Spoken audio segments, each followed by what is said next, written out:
Dear everybody, here I am sitting here in my kitchen with everybody who I can remember, and it is crowded in here. Everything that I can remember is falling out of my head, going down my arm and out my fingers. I can feel it happening inside me, and sometimes it hurts.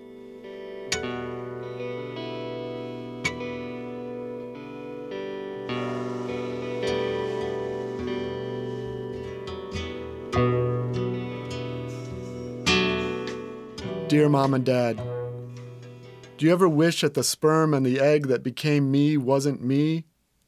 I'm sure that you must have been expecting somebody else from all of that pleasure.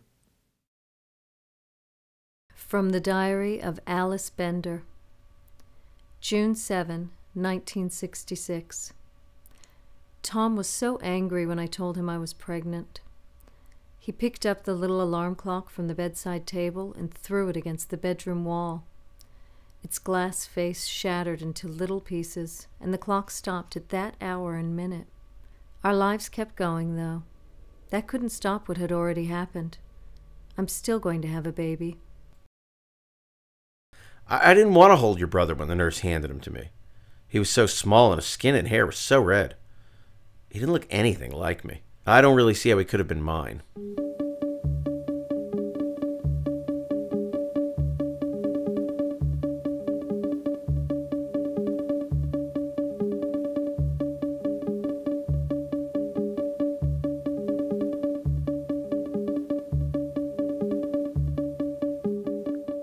Dear Mom and Dad, here's the reason that I pulled the stitching out of my feather pillow and then pulled all of the feathers out of it too.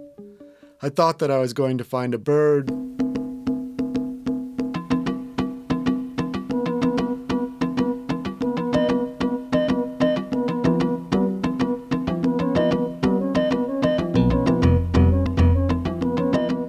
Dear Mom and Dad, I was just pretending to be asleep in the bed of the station wagon on that drive home from Lake Michigan. I didn't open my eyes up when you shook my shoulder because I wanted one of you to pick me up and carry me into the house and up to bed. Dear Angela Pirelli, thank you for taking all of your clothes off and for showing me between your legs. It was the first time that I'd ever seen a real one, and it was even glossier than the ones in my dad's magazines. Anyway, I'm sorry for not talking to you after we had sex at your house while your mom and dad were still out to dinner. I was embarrassed about losing my virginity to you, and I didn't know what to say. Dear Tornado, I don't know if you'll remember me, but I was the guy who was chasing you in his car. You kept cutting across all of those empty fields, and I kept driving through all of those stop signs out on those country roads. I was trying to get close enough to you to shoot you with my video camera. I was trying to get footage that was good enough to show on television. I was using you to get an interview at a television station. Plus, I thought that if I kept chasing you that you would eventually die out and leave everybody alone. Anyway, thanks.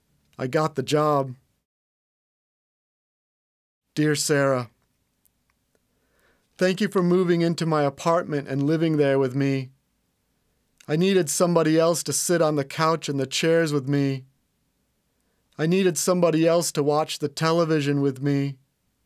I needed somebody else to eat at the kitchen table with me. I needed somebody else to put their clothes in the dresser drawers in the closet with my clothes. I needed you to sleep in the bed with me. Dear Sarah, I smashed the television screen with a hammer because I thought it was watching us. Even when it was off, I could see this faint reflection of somebody in the screen.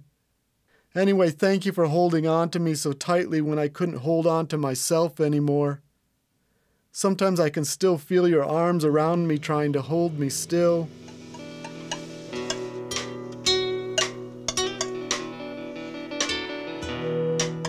I recognized Jonathan from the television, which made me feel as if I already knew him, which made me smile at him as if I already knew him. He smiled back at me. We were always connected to each other after that. Jonathan often fiddled with his wedding ring, turning it around and around his ring finger with his thumb. He said that doing it made him think of me. Dear Sarah, I didn't sign the divorce papers because I wanted to be married to you for as long as I could. I was even hoping that you wouldn't be able to divorce me at all if I didn't sign them. You didn't have to go to a judge to prove that I was unfit for marriage. But since we really are divorced now, I think that we should split up our memories too. I want the time that we met and the time that we went to the Grand Canyon. You can have our first date and the day we got married. You can also have the day that you left me, which I have no use for. I want when we moved in together and when we bought our house, though. And I want all of the times that we sat on the couch and watched television together. You can have the times we ate breakfast together, but I want most of the dinners. There are a lot more. Maybe we should talk about all of them. I used to get a lot of telephone calls at night, and I assumed that they were from Jonathan, but he never said anything after I said hello. I wouldn't hang up, though. I would stay on the line, and we would listen to each other breathing. That was the only way we could still be together. The Last Will and Testament of Jonathan Bender. To Scott Poor, should he still be living, I leave the Scooby-Doo lunchbox that I cracked his head open with and which should now be a collector's item. To my dead Aunt Maggie, I leave my pancreas and my liver and any other internal organs that she might have found useful, so long as they are not cancerous, except for my brain, which I leave to Stephen Wilson because he was a stupid bully. For myself, I leave these instructions: that my body should be cremated. My hope is that once my body takes the form of ashes, that I will be warm forever. To help facilitate this wish, I ask that my ashes be placed in an urn made of heat-conducting material that shall remain under a heat lamp. To Kathy Granger, I leave $2 per hour to be paid to my executor, so that she can babysit my ashes and check on the warmth of the lighting as often as she is willing or finds necessary.